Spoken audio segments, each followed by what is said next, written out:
ത്രിയേക ദൈവത്തിന് സ്തുതി. യേശുവിൽ സ്നേഹവന്ദനം. വിശുദ്ധ ബൈബിളിലെ പെരിഞ്ഞാറ പക്ഷികൾ ഏറെ സവിശേഷതയുള്ള ഒന്നാണ്. സാധാരണ പക്ഷികൾ ഒരു മരത്തിൽ നിന്നും മറ്റു മരങ്ങളിലേക്ക് പറന്ന് നമ്മുടെ നാടുകളിൽ തന്നെ ജീവിതമൊതുക്കുമ്പോൾ പെരിഞ്ഞാറകൾ സഞ്ചാരികളാണ്. ദേശങ്ങൾ, രാജ്യങ്ങൾ, വൻകരകൾ, ഭൂഖണ്ഡങ്ങൾ എന്നിങ്ങനെ അവ പലായനം ചെയ്തുകൊണ്ടിരിക്കുന്നു. പെരിഞ്ഞാറകൾ ഉയർന്ന ജ്ഞാനമുള്ള ഉൾവിളികളുള്ള പക്ഷിയാണ്. തണുപ്പ് ആരംഭിക്കുന്നതിന് മുൻപ് ആ രാജ്യത്തു നിന്ന് അവ പറന്നിരിക്കും. ചൂടുള്ള ദേശം കണക്കുകൂട്ടി കണ്ടുപിടിച്ച് അവിടെ വസിക്കും. താപനിലയിലെ വ്യത്യാസങ്ങൾ തിരിച്ചറിഞ്ഞ് അവ വേഗത്തിൽ അവിടെ നിന്നും പറക്കുവാൻ ആരംഭിക്കും. എങ്ങനെയാണ് കൃത്യമായി ശൈത്യകാലത്തെ ഗണിക്കുന്നതെന്ന് ഇപ്പോഴും നമുക്ക് വ്യക്തമല്ല.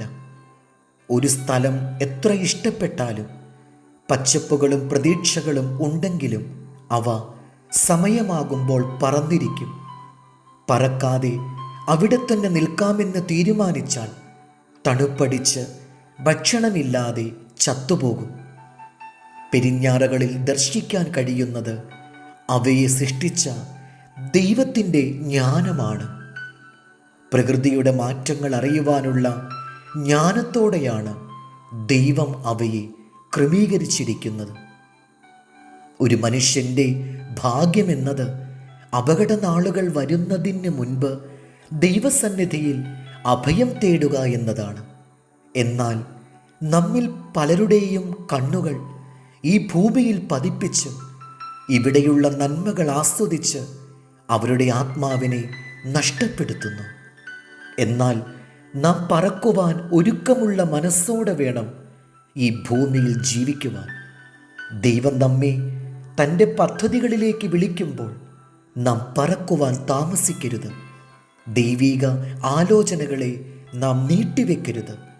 ദൈവം നമ്മോട് ഇന്ന് പറക്കുവാൻ പറഞ്ഞാൽ നാളെയാകട്ടെ എന്ന് നാം പറയരുത്.